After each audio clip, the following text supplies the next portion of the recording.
your friend's shoulder. Pretty sure that's it. I mean, it looks like it. It looks like a dead deer. But I always well, sure, my thing sure. Hey everybody, Benny P here with Level Lake Fly Fishing, living for the outdoors, and I'm out in Ohio today in our pole building, setting up a spot for my daughter and I to come out and hunt the Ohio youth season. You can see this is our pole building, and right over here is a tent I'm setting up for us. I started setting everything up and I decided I'm gonna get some of this process on video, and then I'm gonna go out, I'm gonna set up our ground blind, I'm gonna get that on video. And not only will she have a nice ground blind set up that Iron Mike, Big Shrive, and I have talked about the best place to put it in, she's also, if she doesn't get a buck in the morning, she's gonna have the opportunity to hunt one of Iron Mike's big custom ground blinds. I mean, this guy put some thought into these with one of his friends, and they came up with some killer blinds, and he told me if she doesn't get one in the morning, take her up to the one blind in the back part of the field. So let me get you over here and give you a look at our setup.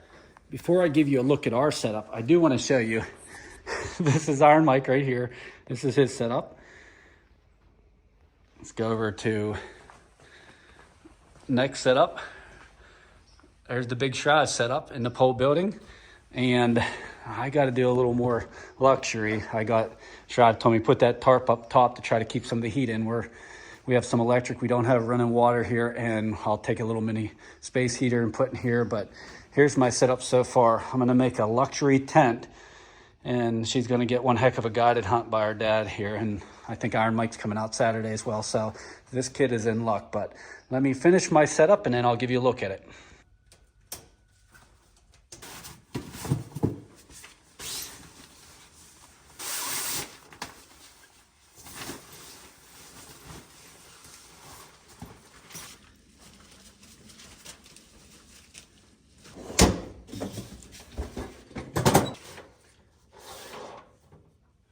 Well, here's a quick look at the inside setup.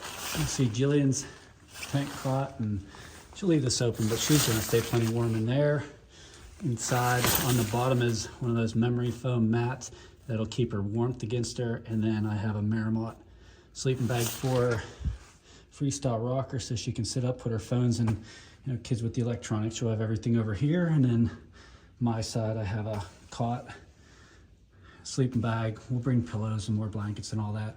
Little heater down here. I brought electric in, and that's for the light and for her to charge all her devices. So, oh yeah, also her little, this is one of her old rugs that I brought from home, and that'll feel good on the feet. We take our shoes off right here and step in. Try to keep the dirt out of the inside, and then anything we have, these are camp toilets, of course, and then we have to keep everything in bins. If we don't, there's mice all through it. So anything that I can't put in a bin, I have to keep inside the tent. And if there's food inside the tent, the mice actually will chew a hole and get inside the tent. So all the spices and all my cooking stuff's out here, coolers out here, container of water out here. And when you come into the tent, there's no food. Now, we will have snacks over here, we'll eat over here, but we're not gonna keep the food in here. We'll get the food out of here and keep the mice out of here. One of the things that I like to do, I like to go for little rides when I'm out here for a setup day, and I just enjoy it. I like seeing deer moving, and holy crap are the deer moving today. On the way in, I saw a really nice buck in the field not far from the property. On the way out at lunchtime, I just saw a really nice buck on our property and a couple doe crossing a creek, maybe 3 or 4 doe actually. So keep our fingers crossed that the deer keep moving, and in a couple days, Jillian has a great hunt.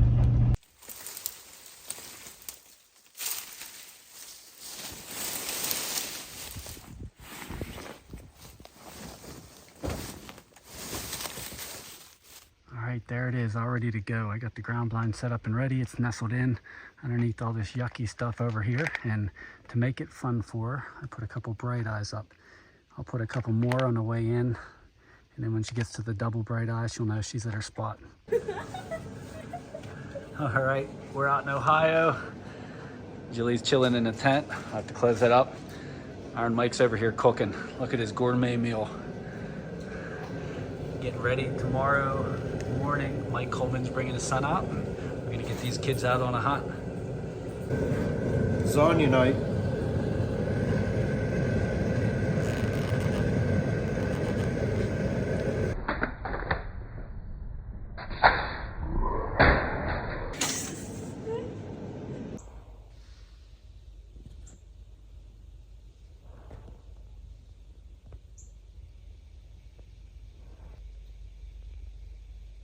Jillian and I had a slow morning hunt, and though it was not the action-packed hunt we were hoping for, we still had a lot of fun. Derek, on the other hand, had action and was able to tag out with this great-looking 10-point. Lunchtime was perfect as we all gathered around and listened to Derek's story and admired his deer. Just as planned, we take up Iron Mike's offer and sit in one of his custom blinds for our evening hunt, watching the field, hoping a buck will come down in the field and Jillian will get a shot. As this little buck enters the field, I look at it and I instantly think it's a spike, and I look to Jillian and I say, "Jillian, it's a spike." Well, she shot a spike last year and she told me she was going to shoot anything bigger than a spike, but she wasn't going to shoot another spike. She grabs binoculars, she starts glassing it, she turns around and looks at me and says, "Dad, that's not a spike, that's a 4-point." Next thing you know, she jumps behind a rifle and, well, you're going to see what happens.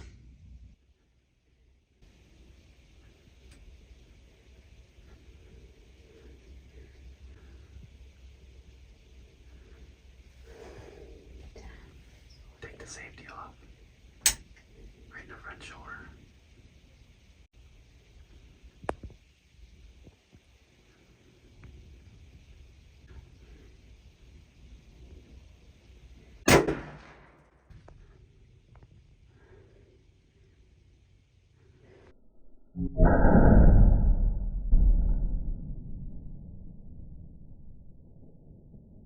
Jilly just shot.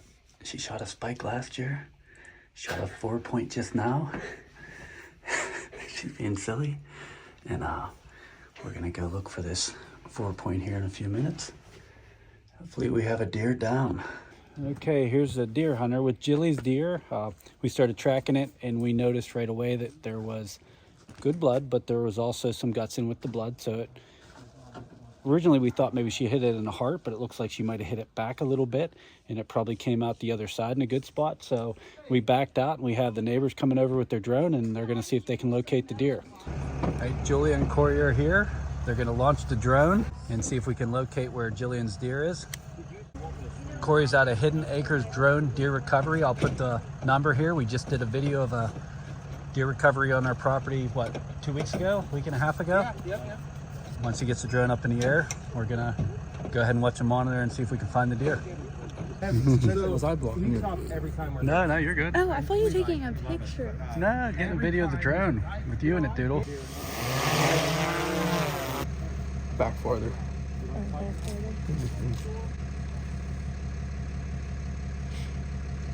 You're gonna follow the backfield up just a little.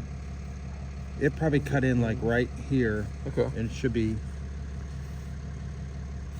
Are you over it already? Oh yeah. Wow.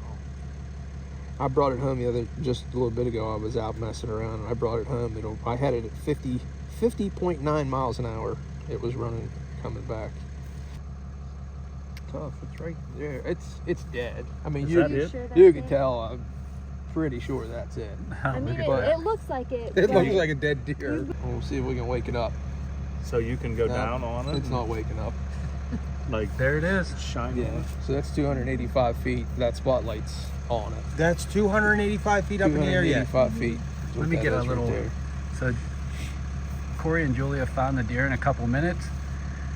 Saves a day. We're not going to go in and mess the property all up looking for one, and we know where her deer is.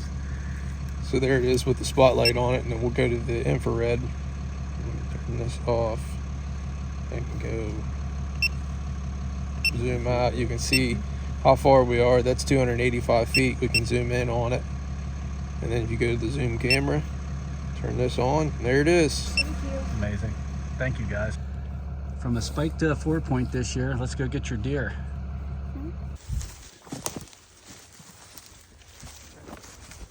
Look at that. Corey brought us right to it. That's a nice deer.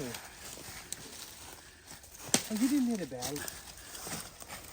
Last year was her first year hunting. She gets a spike. This year she comes out and puts down a 4-point. Congratulations, Jillian. Thank you. We got back last night, and with all the excitement of Jillian getting her second deer, we didn't get a closing clip, so I kind of run you through when we got back last night. We got some pictures with Jillian. I'll throw a couple of them in here now. I skinned the deer down, and first thing we noticed, she had hit it low chest cavity, so it was a good shot. She caught some of the lungs, a little bit of the liver. Of course, when the shot went off, it went into the guts a little bit. And you wait to see the blood chalk on this deer. I mean, up under the front legs, you'll get to see all the blood chalk, and I'll throw that clip in there right now as well. We have a happy kid, second deer of her life, out enjoying some time hunting with their dad. And of course, there's gonna be room to grow on this deer. Just when I'm standing here outside of the building doing a closing clip, I have some visitors.